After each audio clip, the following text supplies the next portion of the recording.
ये आप देख रहे हैं, ये आज के प्रश्न बहुत ही महत्वपूर्ण होने वाले हैं। क्वेश्चन एक है, एक अच्छा अध्यापक विद्यार्थियों के मत बढ़ावा देता है, प्रतियोगिता की भावना को, तटस्थता की भावना को, प्रतिद्वंद्विता की भावना को या सहयोग की भावना को।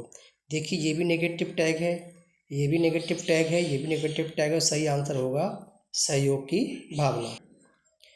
क्वेश्चन 2 देख रहे हैं, बहुत महत्वपूर्ण है। आउट ऑफ द बॉक्स चिंतन किससे संबंधित है? अनुकूल चिंतन से, स्मृति आधारित चिंतन से, अभिसारी चिंतन से या अपसारी चिंतन से। तो इसका संबंध डाइवर्जेंट थिंकिंग से है, क्योंकि हम पुराने रीति रिवाज को छोड़कर, पुरानी सोच को छोड़कर नए सोच के अनुसार हम चिंतन करते हैं। परंपरागत चिंतन को छोड़ देते हैं, तरीकों को छोड़ देते हैं और नए तरीके से जो चिंतन होता है उसको आउट ऑफ द बॉक्स चिंतन कहते हैं। सही आंसर होगा इसका डी।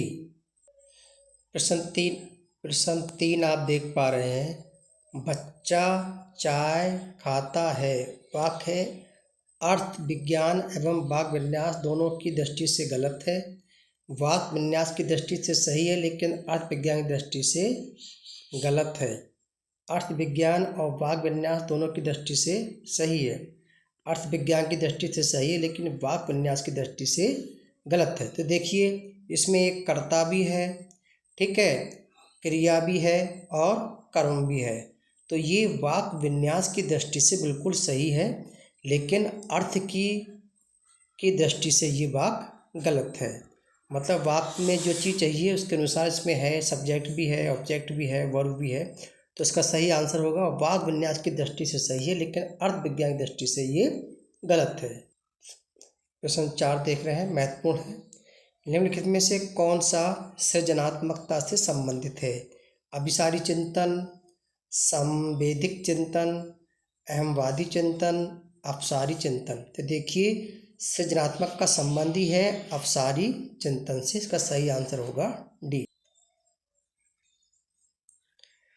प्रश्न 5 देख पा रहे हैं। जिन इच्छाओं की पूर्ति नहीं होती वो भंडार गृह में से कौन सा है? अहम है, इदम है, परम अहम है या इदम व अहम है। तो देखिए, डॉक्टर सिगमंड फ्राइड ने मनोविश्लेषण सिद्धांत में मन के बहुत सारे पार्ट बताए। उन्होंने कहा जो इच्छाएं इंसान के मन में दबी रह जाती हैं वो इदम में जाकर स्टोर होती हैं। तो इदम जो है उनका भंडार गृह है। अहम जो होता है वो वास्तविकता से संबंधित है, और परम अहम जो है इसको नैतिक जज के नाम से भी जानते हैं। तो सही आंसर होगा बी। क्वेश्चन 6 देख रहे हैं। अधिगम्य आकलन किस लिए आवश्यक होता है? ग्रेड एवं अंकों के लिए नेगेटिव टैग है, जांच परीक्षण के लिए नेगेटिव टैग है, प्रेरणा के लिए या पृथक्करण और वर्गीकरण के उद्देश्यों को प्रोत्साहन देने के लिए।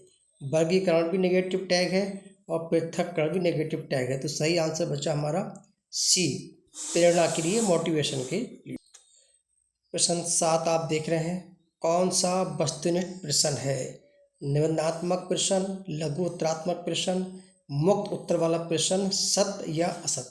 तो सत्य या असत्य या मिलान वाले जो प्रश्न होते हैं ये हमारे वस्तुनिष्ठ प्रश्न कहलाते हैं। प्रश्न 8 बहुत महत्वपूर्ण है। विशिष्ट बालकों के अंतर्गत निम्न में से कौन से बालक आते हैं?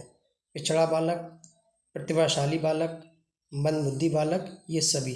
तो ये सभी हमारे विशिष्ट बालक कहलाते हैं। प्रश्न 9 आप देख रहे हैं। कौन सी अक्षमता केवल जन्मजात होती है?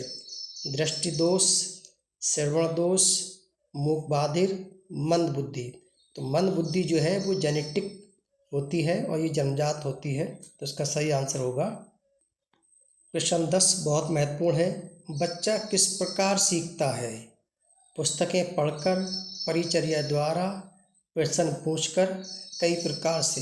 तो बच्चा पुस्तक से भी सीखता है, पुस्तकें पढ़ के भी सीखता है, परिचर्या के द्वारा भी सीखता है, प्रश्न पूछ कर भी सीखता है। तो इसका ऑप्शन होगा डी, बच्चा कई तरीके से, कई प्रकार से सीखता है। आज के इतना ही। Thank you.